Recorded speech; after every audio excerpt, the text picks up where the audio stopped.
the reason why Charlie Kirk was killed was because he was engaging in free speech. Yes. And having a discourse with another person openly.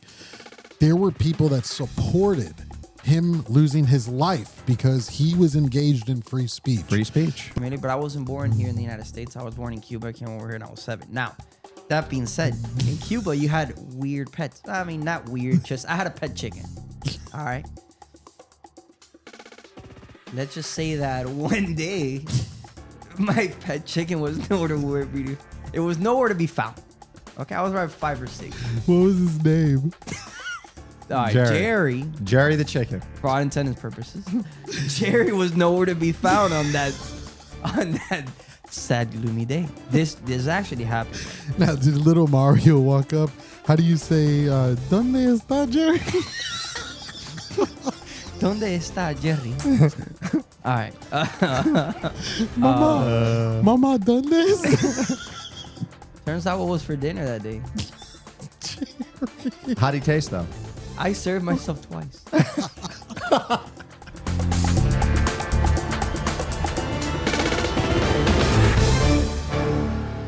Hey, everybody. Welcome back to another episode of the Only Lawsuits podcast. We're missing Farah today. She's unfortunately home because she's feeling a little under the weather. But we have our boy, our legal assistant, Mario. Welcome back, everybody. What's going on, man? Living the dream, working hard, going to school, trying to get a little fishing, trying to get a little hunting, where I can. Yeah, Mario. Not getting hit by cars, though, right? Not getting hit by cars. Not yet. I gotta give Mario a shout out because I don't know if I've said it before on the podcast when he was on here, but I've never seen anybody that has such a quick draw on the rifle like Mario. I mean, this guy's like right, John Wayne.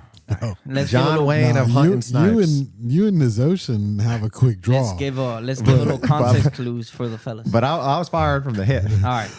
So, for those of you, which is the majority of you, that know where Josh was coming from with the quick hip John Wayne comment. All right. So, last year, right? It was around. It was December. earlier this year. It was earlier this year. Early this year.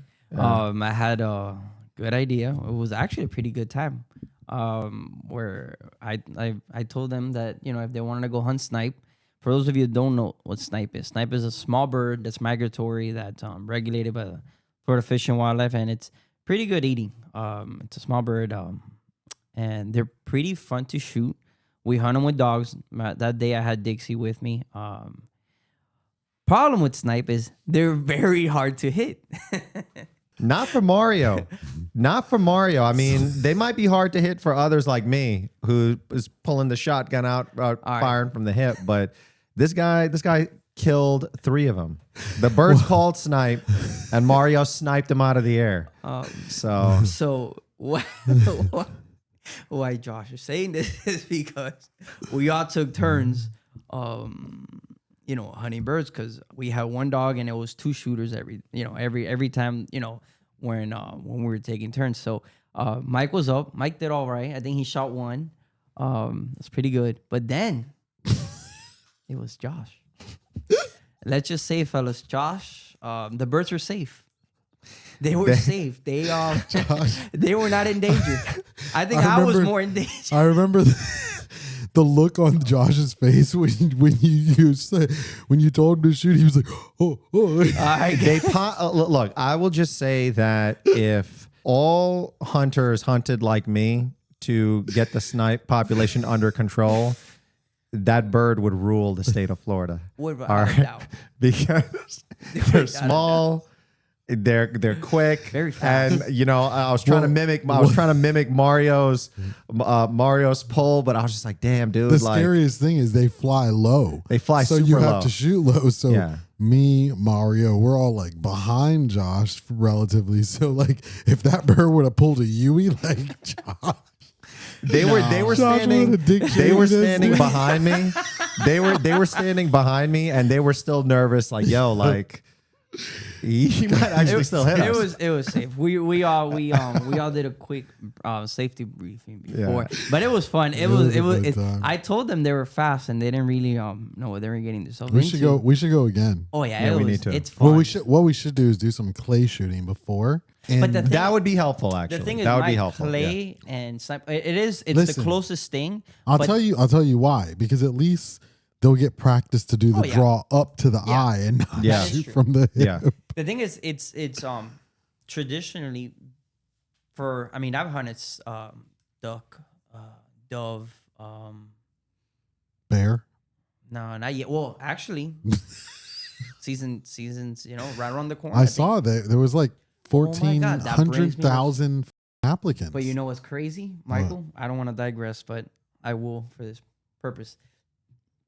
So online, on Facebook, I've been seeing a lot of posts about the anti-hunting community, how they've been advocating.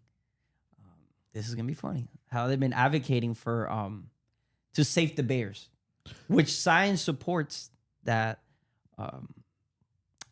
we need a bear hunting season because only certain amount of bears capacity can so an area could only have so much capacity for a certain species. So because we're building left and right. well, yes, the in part, but not to digress even more. But I think last time I checked, don't quote me. It was like 157,000 applications that were submitted for 127 bear permits. It's crazy. All right, what you don't understand is the two biggest counties, right, that submitted the most amount of applications. Can you guess which were the counties? I'd say Orange and Miami-Dade. Winner, chicken dinner. Listen, Wow. Michael. Wow. with the Jeopardy. stats. Jeopardy winner right here. He's culturally connected. So what these people don't understand is in order to get that tag to save the bear, they need to have a hunter's certification. So they just paid the money. They just paid the money, and they're not going to get issued. The moment the license raffle initiates and they realize that the winners don't have hunter safety courses, they're gonna go to the next person. Yeah, so it's never really affected the hunters. Hey man, but I'll tell you what, all that money they're paying, it goes to Yes, sir. saving the bears. Don't ever forget hunters have brought animals back from extinction. You're talking about the elk, the gator. The gator, unregulated gator hunting decimated the gator population. And with that being said, now that gator hunting is regulated, you pay your $252 CITES tag, you get yourself 2 gators. I think the gator population's booming. I think that there are a lot of negative misconceptions about hunting. I feel like the U.S. does a very good job with regulations in regards to animals that are being hunted. They mostly do a good job. I'm not saying that there aren't mistakes that are being made, but I think you brought up a great point, and that's what I've read as well. That due to the licensing, due to the enforcement, they have brought back animal populations from endangered, from an endangered list. I'm gonna put it into perspective, right? So you got the anti-hunter, right? That only cares about the hunter when they see a sad picture of the animal. They see the end result, right? And you got the average conservationist, which is what I consider myself, right? So put into perspective. Who do you think is going to care more about the deer population for generations to come? Mario, right? That drives 600 miles to Georgia, right? That clears a food plot for the deer. That plants half an acre to an acre of cereal, wheat, clover. I put around 1,200 pounds of corn every time I go up there, right? How many deer do you think benefit from that? How many deer do you think get harvested? I give more than what we ever take. And that's the overwhelming majority of hunters. And there's the misconception that, ties in with the media, but, not to digress, but there's this very strong disconnection with what actually hunting is And then they try to correlate that with poaching, and that's not what's going on. And hunters care for generations. Same thing with fishermen. Yeah, Who do you think care more? Listen, I think being a fisherman, I'm not the best hunter at all. I don't really hunt. I've hunted once or twice, but not really. It's not really my vibe. I don't mind doing it, but me and Mario have talked about this a million times. I'm more of the, take me to this thing that I can sit in and put on my AirPods. Wi-Fi. Wi-Fi. I want some air conditioning if possible. And I remember when I went on my first hunt, I went and sat in this blind, and the guide was like, all right, I'll come back and pick you up in a few hours unless you shoot something, just let me know.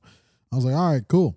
So my dumbass, I'm sitting there with I like bigger caliber rifles. So I have 300 Win Mag, which is like a fucking, people use like that shit to take out big ass moose and shit like that. I'm over here looking, dude. I'm over here with like looking down the scope of my rifle, and anything that walked in like the vicinity of me, I would just scope them out and be like, I'll take you out right now. Tell them about. I was just like, oh, you don't even know how close you are to losing your life, squirrel. And then I would see a duck, and I'm like, oh, well, no, it wasn't a duck. It was a pigeon. It was even worse, dude. So finally, what were you saying? So the same thing Michael, was talking about, having straw hunters. Guys, you got to put yourself in the shoes of the situation, okay? You're up in a tree, right? Most of the time, you don't have phone service. So you got a rifle, and you got an endless scenery of things you can point with your scope. What are you going to do? You're going to scope stuff out. It's like, if I take the shot, you think I can hit it? And, that's how you kill time up in the tree. I remember there's been days where I do 16 hours in the tree. Yeah, oh, wow. But see, the beautiful thing about it is, like, look, when I ultimately shot and killed a boar, which is an invasive species to Florida, does a lot of damage to, the natural wildlife. So look, not only was I helping curb a population of invasive species to the state, which is indirectly benefiting, or which is directly benefiting the environment of Florida and helping our native species thrive. I also had a real big appreciation for taking the life of that animal, because that's one thing. It was like an internal battle where you sit down, you look through the eyes of, look through the scope of this gun, and you're looking into this animal's eyes, and you take its life. I'm not going to let that animal go to waste. We butchered it. We gave it to friends, family, and it was, I ate a little bit of it, but it's just one of those things where, I think hunting, you get a whole new respect for the animals. So I mean, at least in my house, me and my fiance, we wild game at least twice or 3 times a week. Like, for example, in my fridge, we don't buy pork. We have hog. Whenever we want red meat, I have venison. Not a whole lot now because season around the corner, and I'm almost all out. But what I've always had a saying: if people would see the animal, or be close to the animal before it died, they would appreciate the meat more. Oh, dude, I would appreciate the shit out of a hamburger. It kills me to see youth, right? Listen, just throwing away meat. Like, something died to give you life. You see, and then because we're so alienated from where food comes from, if you would grab, like 100, people aged 18 to like 25, right? Adults, right? And and you tell them, all right, process this chicken. They wouldn't even know where to start. People think animals, for the most part, come in packs with, plastic wrap around them, and it's sad. We've lost that. That's why we don't respect food as we should. There's, the world, is going, most of the world's having food shortages. Over here in the United States, we have an overproduction of food, and we don't respect it. It's interesting. To the same extent, like, look, I don't want to take my kid to McDonald's and he sees like sees the like cow with this cross-eyed cow. This was Jerry. This is your burger. Like, You fucking put the cow that was killed to make your burger on the Happy Meal. But I'll tell you what. I'll tell you, at a certain age, they should see it because they will appreciate it. I'll tell you what. I've told this story I've told this story in a prior episode of the podcast where I was in Guyana. The goat? The goat being slaughtered right in front of me and the chickens being slaughtered right in front of me. I was a lot less wasteful as a kid afterwards because I saw the animal's life being taken right before my eyes. And then when you're eating the food afterwards, you're like, this is delicious, but you respect. You wanna laugh? Yeah, no. I mean, all right, guys. So I have another one. Do you think Mario has a lot of jokes, but these are life jokes? All right. You guys are not familiar, but I wasn't born here in the United States. I was born in Cuba. I came over here when I was 7. Now, that being said, in Cuba you had weird pets. I mean, not weird. Just I had a pet chicken. All right. Sad but funny story. Let's just say that one day, my pet chicken was nowhere to be found. Okay, I was around 5 or 6. What was his name? Mike, wow. Honest, for the life of me, I would remember his name.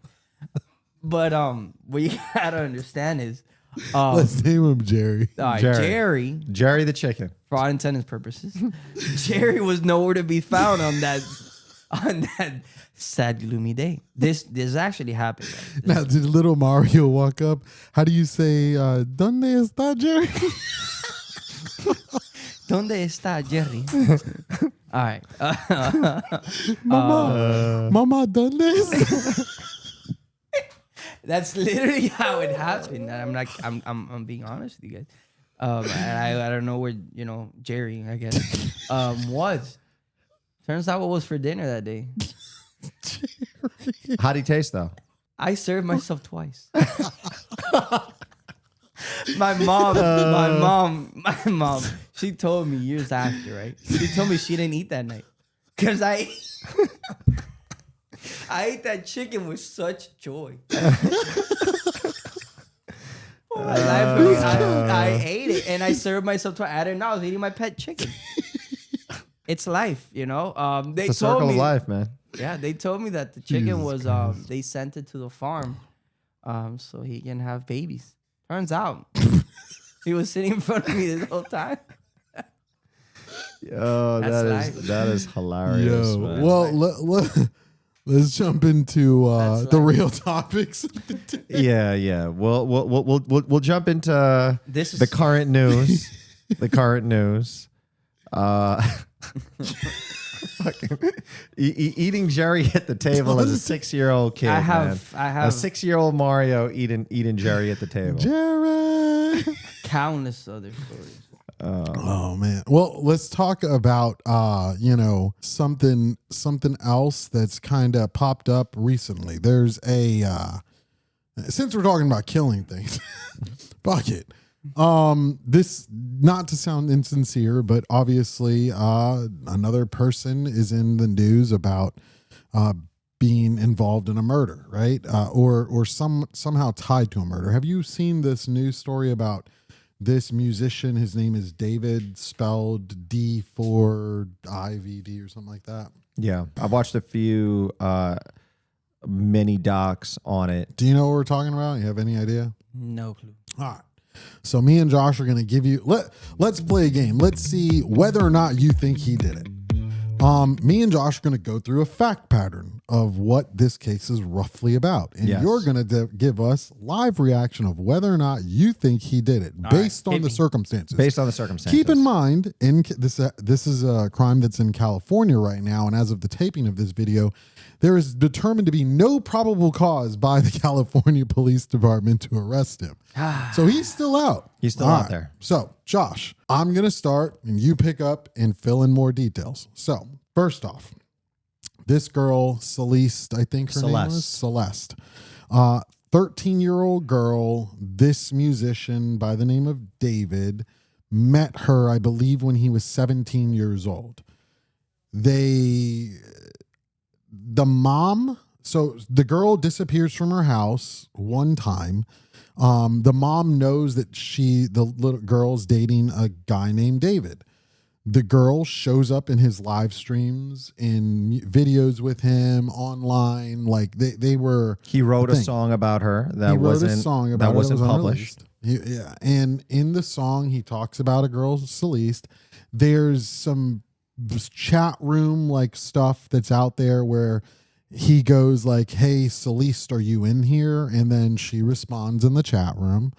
And clearly it seems like there was an indication that he was tied to this girl somehow, some way. All right. So that's when she was alive. Okay. Pick it up. So they, on top of that,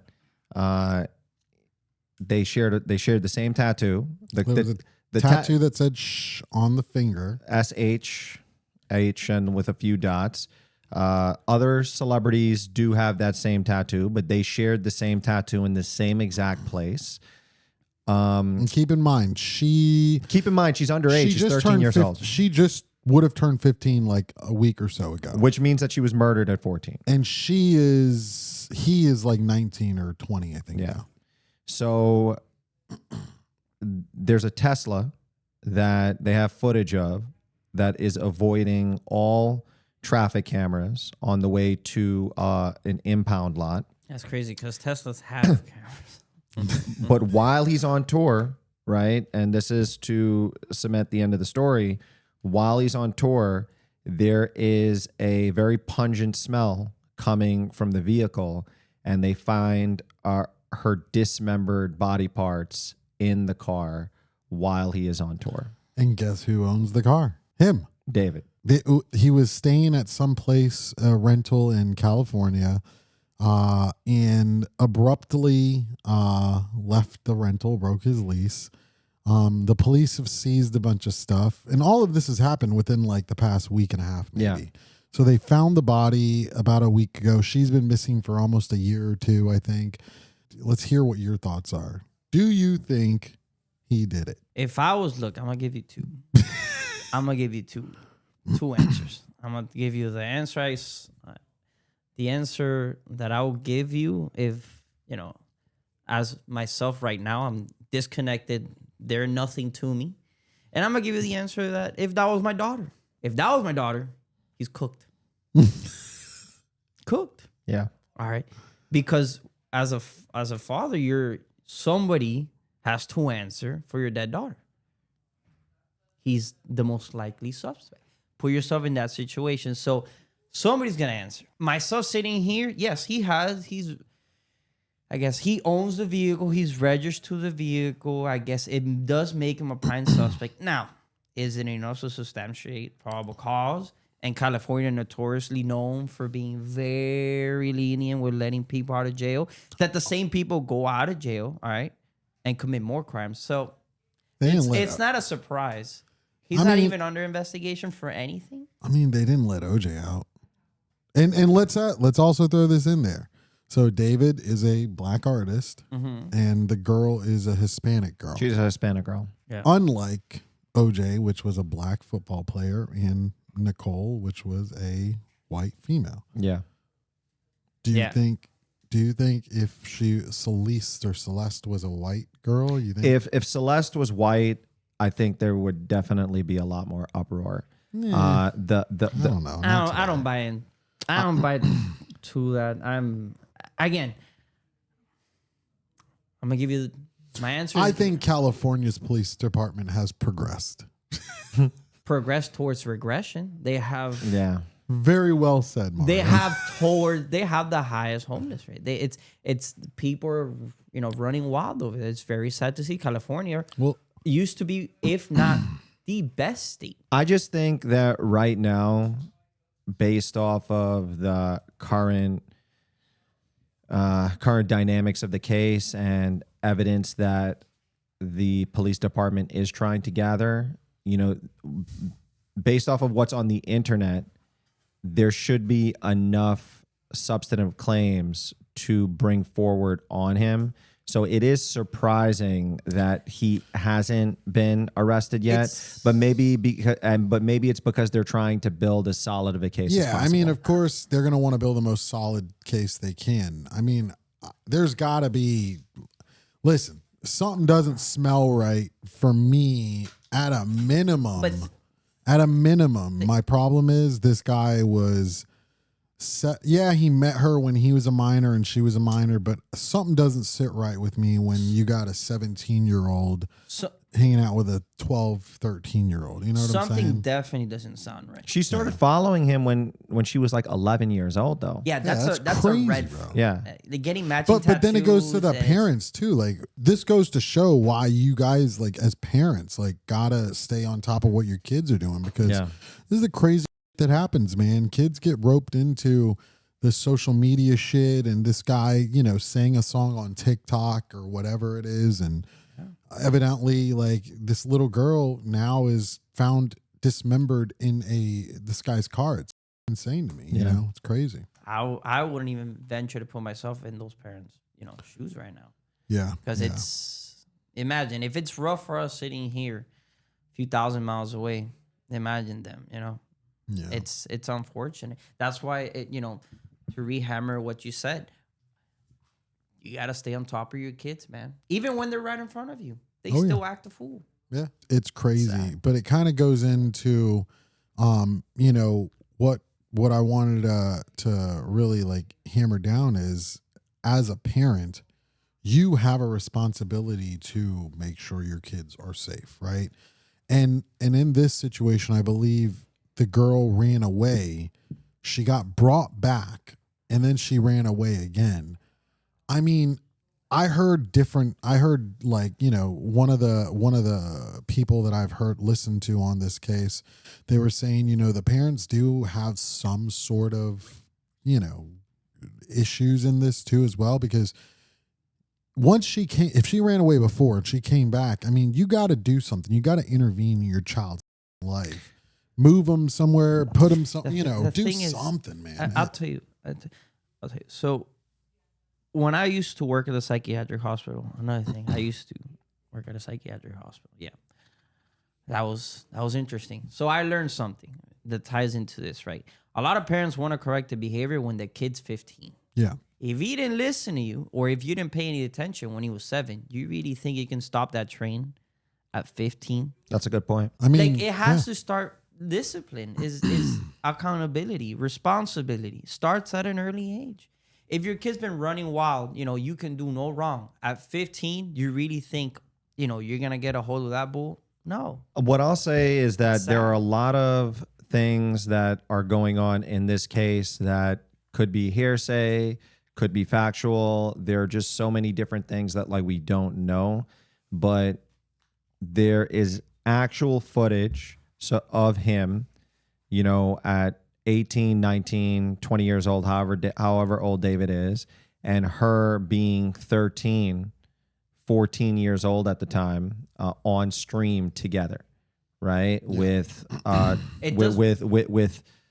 With that entire audience that he had built, being able to see that, to seeing that take place. So the fact that, she was underage, and he was, even if he did, quote unquote, meet her at 17, when she's 14 years old and he's like 19 and he's capitalizing on this relationship. To a certain extent, now that I'm really sitting down thinking about it, and obviously I've got to like kind of set my mind in today's mentality. Mm-hmm.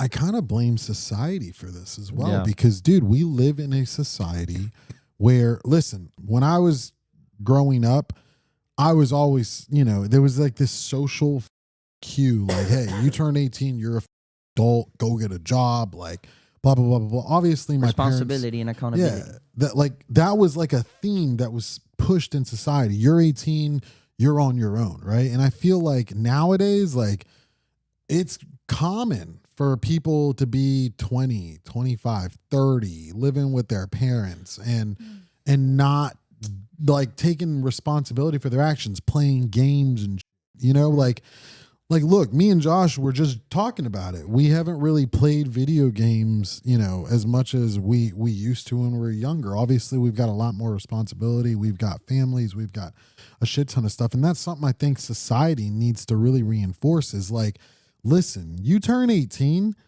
it kind of is like you're on your own. I'm not saying parents need to kick their kids out and shit. My deal with my parents was, listen, you can live with us and we'll support you going to, as long as you're going to school and doing the right thing. But if I was off, like they would have been like, nah, you're an adult, get your ass out, go get a job, make your own money. Well, I don't even think that it's the issue of the video games. I think it's the issue of being self-sufficient.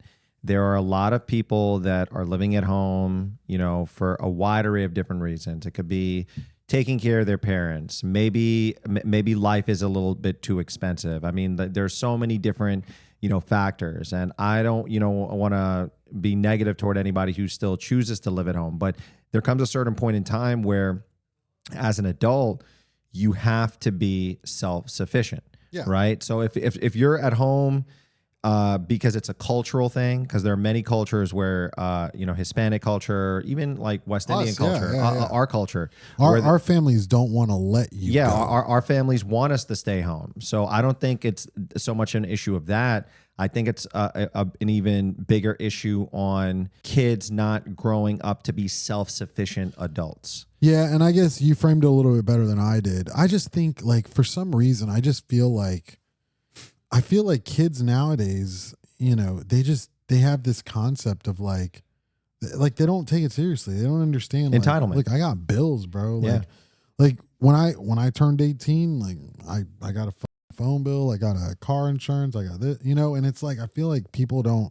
I don't know whether it's society, whether it's what, I don't know what it is, man. Very simple. You know what? I think like we should start a movement where the moment a kid turns 18, we just hand them the mortgage and be like, all right, you're up, we hand them something more important than that. Yeah. What? They signed up to get drafted. Oh, yeah. Listen, guys, listen. I'll draft that like to go clean the bathroom or something. But no, I ain't sending my kid off, boy. I don't want to. So if I can avoid it, I don't want my kid going to get back to what you were saying, how are you going to expect an 18-year-old to act as an adult if you've always treated him like a kid? That's it. Usually, I remember when I was like 13, 12, I used to go work with my uncle in his truck, right? I was treated, I've been very blessed. I have a very good set of parents. Did you ever get yelled at for holding the flashlight incorrectly? No, my dad never did any mechanic, but he did yell at me for. But your uncle had to be like, "Yo, Mario, shut up." Bah. No. He did yell at me once or twice because I would fall asleep on the job. But I mean, I was 12. He was working like 13-hour shifts. I'm like, "Come on, Grandpa." I'm just trying to keep up. But for real. It depends how you treat your children. I mean, I don't have kids, so I look at it from a theoretical point of view. For example, look, I have a buddy of mine. He has a younger brother. His brother, in this scenario, I'm gonna give you, he was probably around 7, right? At home, he acts like he acts like a kid his age. Yeah. Throws a tantrum to this and that. All right. So we take him to the farm in Georgia. Just me and my friend, right? No sissing around. You want to throw a fit, you're going to sit your butt down till you're done crying. Then you're going to pick up what you were doing. You're going to finish it. Guess how many times he tried that? 1. We would give him chores that were way outside his age with our supervision. But he started acting older than he was. So it's all, situational. Yeah. It's all depending on who you surround yourself. Goes back to tell me who you are based on the people you hang around with. If you hang around with a bunch of people that treat you like children, you're gonna act like a kid. So society nowadays treats grown people like children. No accountability, no respect. It's like I think that most people, 13, 14, 12, they should start having jobs. Teaches them accountability, responsibility, commitment. And then also you gotta understand this, right? When a young mind is unoccupied, it entertains the idea of dumb activities.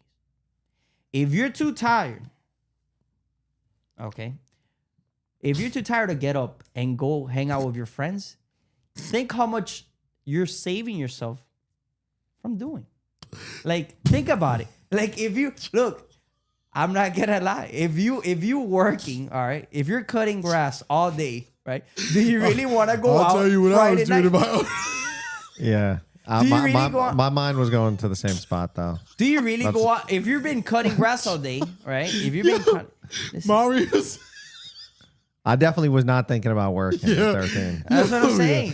I'll tell you where I was. 13 years old, baby. AOL.com. Yeah. I was waiting for those dirty images to load up on 56K. Mario, you're a better man than us, bro. Yeah, you Me were. and Josh are over here. You wanna know were. a funny story? You wanna know a funny story? You, All right. hey, you remember scramble porn? What? No. What was that? Scramble porn was Oh, wait, the channel? yeah, the channel. channel? Yeah, like because if you weren't paying for certain channels, it would just be a scrambled mess. But sometimes you'd see images in between. Such a good time, bro. Yeah, and you're using your Bro, imagination. yeah, it was like channel 02, bro. Yeah, Like, 02, You don't yeah. remember? You don't know about that. So there was a time. No clue what you guys are talking about.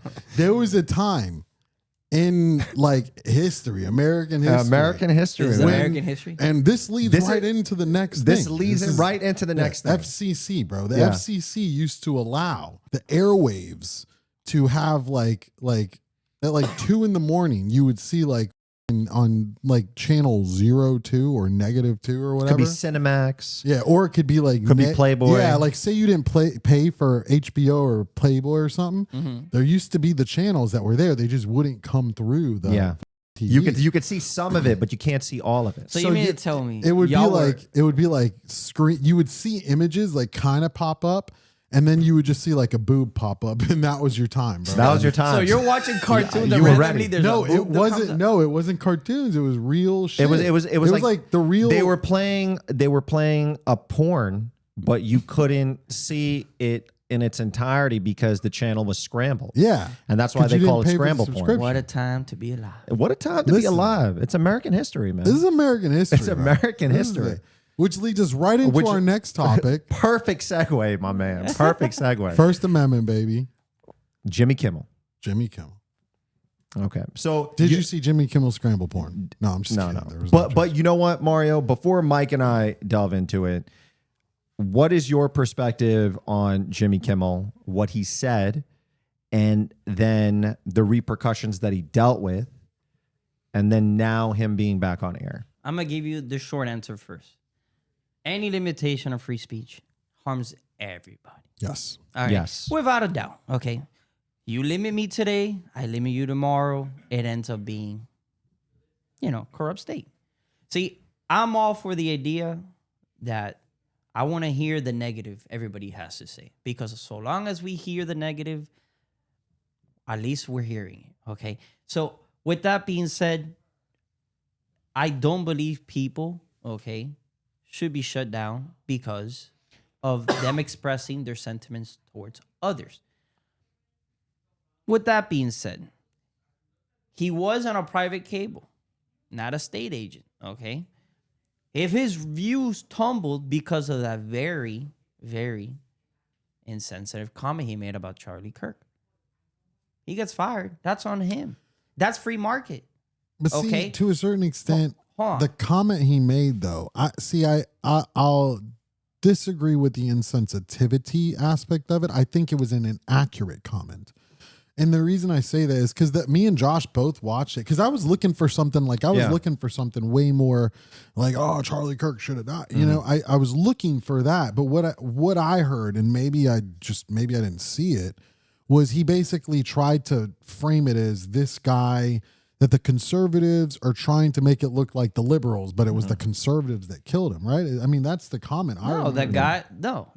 That was before the news that came out. No, that was after the news. It was after the news. Which news? So it was after they found out that the kid was, involved with a transgender boyfriend or girlfriend or whatever, Listen. and all this shit. So Listen. so the underlying tone, and that's where I was getting to, is the way, and this is the reason the FCC, I believe, stepped in, which is where, you know, we get into this weird area of government involvement, is that the FCC basically, from what I understand, they said that he was putting out inaccurate information and it went against public policy. And the inaccurate information was that, you know, he was trying to imply that the person was not liberal leaning and he was conservative because he came from a conservative family. I mean, I see right through that. And I agree with, to the certain extent, that, look, you should be held liable. You should, as someone that's on air broadcasting information to billions and millions of people, because this is one of the big problems we have, is his ratings are not that good. Yeah, I agree with you. They've been tumbling. Yeah, but if anything, they just made him a martyr. You know what I'm saying? And the problem is, that's what happened. Is you have a situation where the FCC should not have stepped in and made any sort of threat per se to, or push the Trump administration. No one should have pushed to get him removed from the air. I think he should have faced the repercussions for inaccurate comments, though, meaning, you know, whether his show is canceled, so on and so forth, and playing into the look, you work for a company and you deal with the repercussions of your actions, a private company. If you get fired, you get fired. And I think it should stand. Listen, I'm all for free market. If you're making stupid comments and your stupid comments get fired, so be it. Yeah. The people should always have the say. I don't agree with the FCC stepping in. But if his comments right after this guy got shot in the neck, right? Got him fired because everybody decided to, you know, his rates were already tumbling. But if the people decided, really, you know, I'm really done with this dude, then he should have gotten fired. But if it was from some type of government intervention, I'm not for that. Because again, I don't like his comments, right? The comments hit him. I didn't like him. But he has the right to make them. Yeah, of That's course. the American standard. Yeah. We don't have to like what you have to say, but you have a right to say it. And then look, all things considered, right? All things considered, you got Trump that got banned from Twitter for 4 years, and he was the president of the United States of America. Not just Trump. What's his red-headed lady, Catherine something, or comedian? She had Trump's decapitated head next to her. Nothing happened to her. Well, I think she lost contract. She lost a lot of contracts. But she lost a lot of. It's everything's been swayed one way for so long that it's okay if they do it to them. But at the end of the day, we're only harming ourselves when we do it to them again. Because we're playing the same. To push your point forward, right? So look, Tucker Carlson, right? Tucker Carlson, I personally thought Tucker Carlson was a pretty good show, right? I think, yeah, he was definitely more conservative leaning, but I mean, he's on Fox. You got to play to your crowd, right? You can't be super neutral.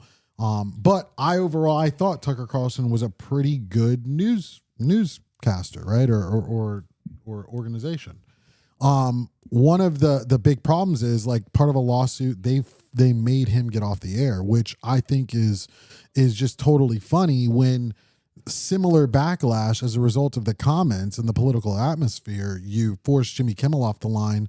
But obviously it's Disney. Disney, you know, is going to cave because their stock tumbled, and look, tumbling. The problem is Disney, that's their audience. They play to the more liberal audience. They play to the people at the end of the day have the final say. There's just inconsistencies. Yeah. And Mario and you are bringing them up because one of the issues that I've had, and I'm going to start off with Jimmy Kimmel. The comments that Jimmy Kimmel made, from my perspective, I didn't see anything wrong with them.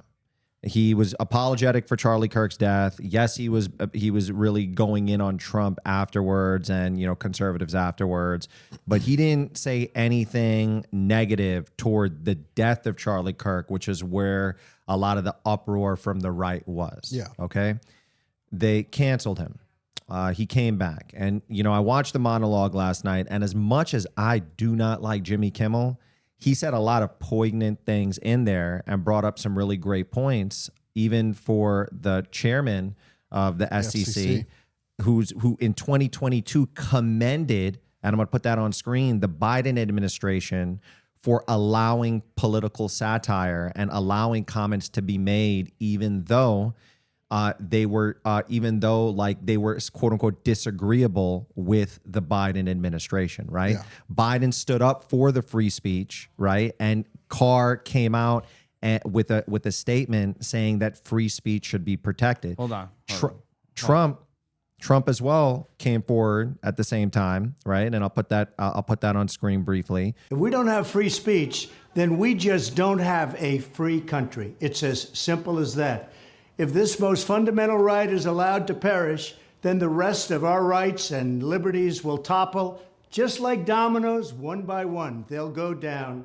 Where he also commended the usage of free speech. Now, with that being said, when the pandemic was going on and all of these conservative commentators and celebrities were getting canceled, did the left put up any uproar? No. And it was bullshit.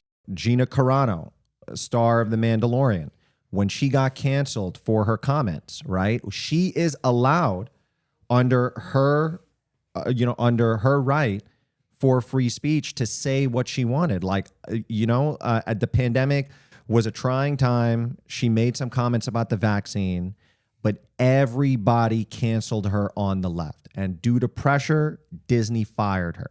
And now she finally settled with Disney. But did anybody say anything? No. Celebrities and athletes all across the globe, when they came out against the COVID mandates, who was up in arms over a lot of these people being canceled? It was the left. It was an echo chamber. You couldn't say anything against the pandemic. So now with Jimmy Kimmel being canceled, and this is just the issue that I have. Like, Jimmy Kimmel should not have been canceled to begin with. He is allowed under his rights under the U.S. Constitution to say what he wants, but there needs to be consistency. Hold on, really quick. Let me jump in here. Here's where I agree 100% with you. And this is where what I really think the craziest part of this is. The reason why Charlie Kirk was killed was because he was engaging in free speech. Yes. And having a discourse with another person openly. There were people that supported him losing his life because he was engaged in free speech. But the moment you're a comedian and your actor that engages in free speech gets fired, you're up in arms. Yeah. Come with the same energy, bro. Come with the same energy, dude, because it's the same shit. It's the same shit. You can't take away someone's right. You can't take someone's life because they're choosing to engage in political discourse and then cry when someone reaps the benefits of what they sow from engaging in political discourse. And Mario, before you respond, that's the issue that I have, is that, look, he should not have been canceled, right? I don't like Jimmy Kimmel. I don't watch Jimmy Kimmel, but Jimmy Kimmel is entitled to say what he wants to say. But the left had more uproar about him being canceled than they did about Charlie Kirk being assassinated. So freedom of speech only attaches if it's a state actor. Here, this is a private entity, right? Yeah, so 100%. they can fire him. He has no First Amendment right for that private entity. Now, there's Congress does pass legislation, whatnot, but First Amendment only attaches to state actors. All right, they are a private entity. Their main priority is the business. If he says something that gets him fired, that's on him. Yeah, no, 100%. The only thing I do not agree with is government intervention. Yeah. Nobody and here that's agrees. where... And I don't care if it's left or right, because look, I can sit here and say, well, they did it to Trump, and they did it to Tucker, and they did it to Candace, and they did it to countless other people that could come to my mind right now. Where are we going to get it? It's a circular argument. But here's the thing. The big difference is, like you said, we have state actors versus private actors. And I think, look, all those people we mentioned, like Tucker Carlson and all these people, those were the same thing. It was private actors acting within their rights as private business owners, right? So, the state actors, like, look, that's where, I led this thing. Like, Yeah, the only First Amendment's going to prevent you is from getting being arraigned in a criminal court. It does not stop you from being charged, civilly. You have a right under the Constitution, to say what's on your mind, so long it's not a call for violence.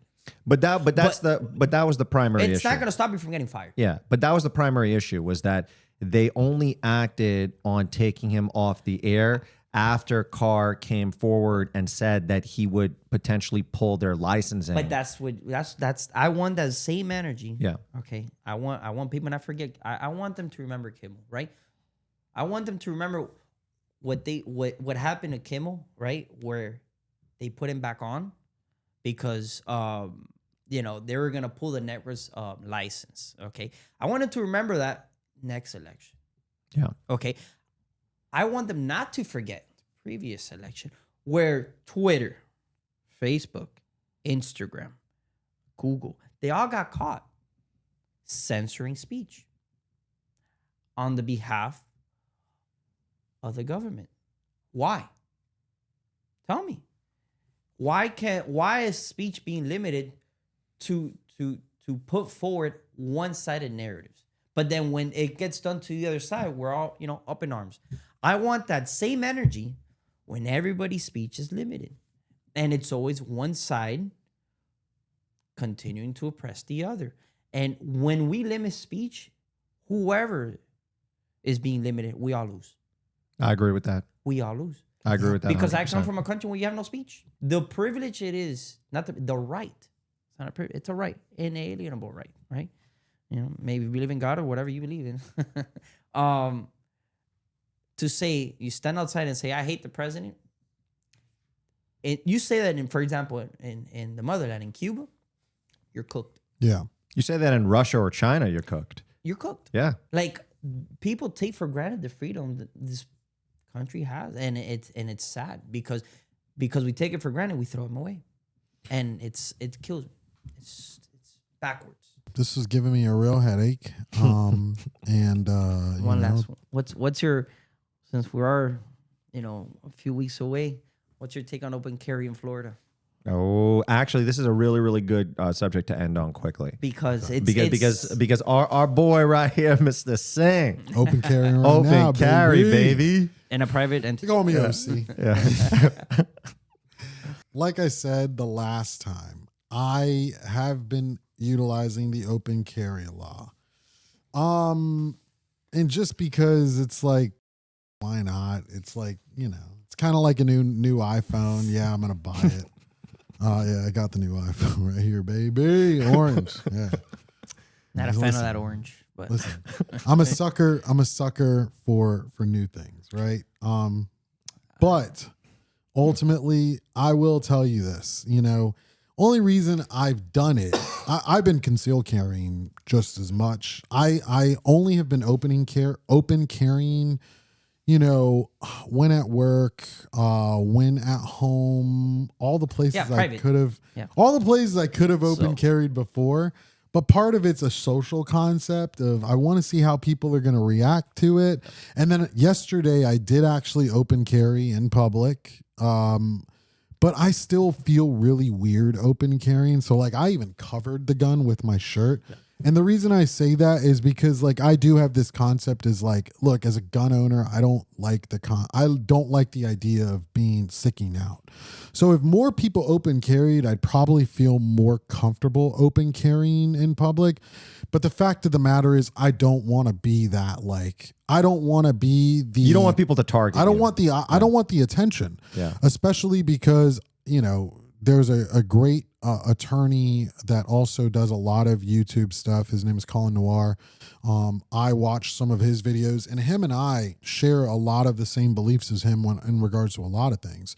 But, one thing that he just released a video on is the fact that open carry strategically, and this is something I said last episode, open carry strategically just is not the right thing. And as a gun owner, I think the concept of gun ownership, it's a tool for safety, right? So I think think concealed carry is the best way to go. I can agree with that. You know, open carry, I can see why conservatives want to push it forward and why it's a political point.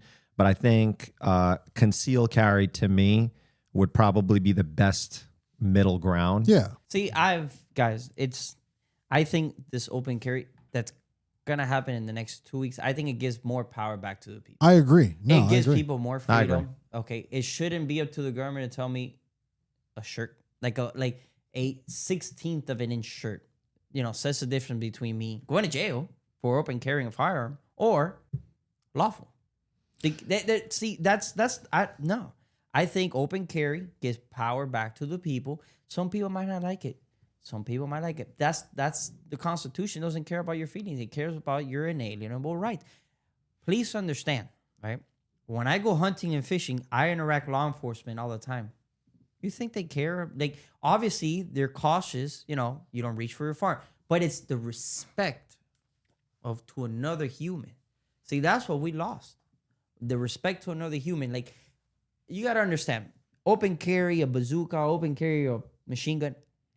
Never forget that it's a human to another human. Whenever we start respecting and seeing that other human as equal, that's when you can take away open. Look at Britain.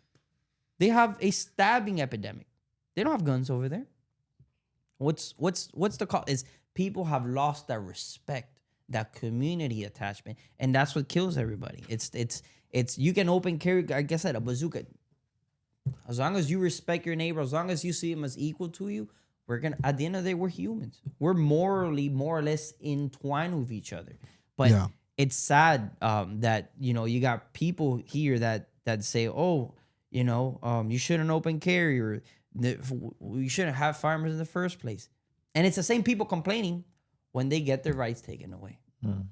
See what I'm saying? Yeah. It's sad. I mean, look, I think it's just like one of those time, place, manner things, right? Like listen, there's a certain time that you should open carry, you know, and there's like, I think personally, you know, there's certain it's kind of like you got to read the room, right? Like it another, really is. I agree with that. One of those things to me, I feel like I agree 100%. Like the whole reason I support open carry and the reason I have been utilizing it is because it was a right that was taken away, and I want to showcase.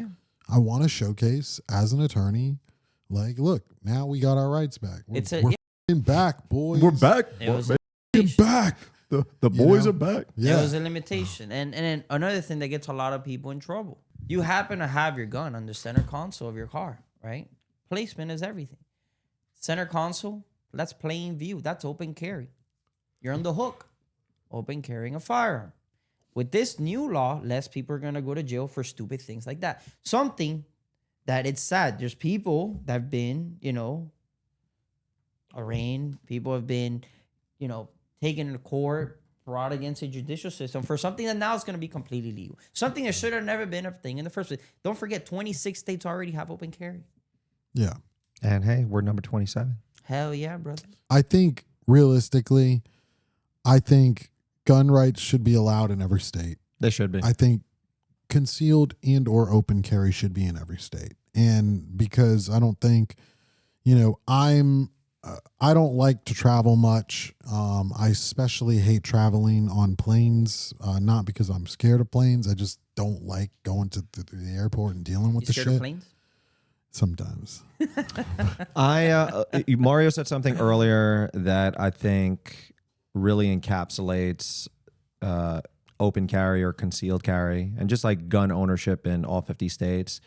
We need to stop treating adults like children. You know, like I think with New York, Illinois, California, which have the strictest gun laws, and yet sometimes the highest gun crime. No, you know, until I moved to New York when I was, you know, back in 2013, I didn't care to carry my gun at all. Like, I swear to God, I've owned firearms forever. I've owned firearms since I was legally able to. rifles, everything. Bro, I never He hated wanted New to York, carry. folks. I never wanted Hated to carry New my York. gun around. Taxes over there. Only when I went to New York and I walked around and I felt like You're a target.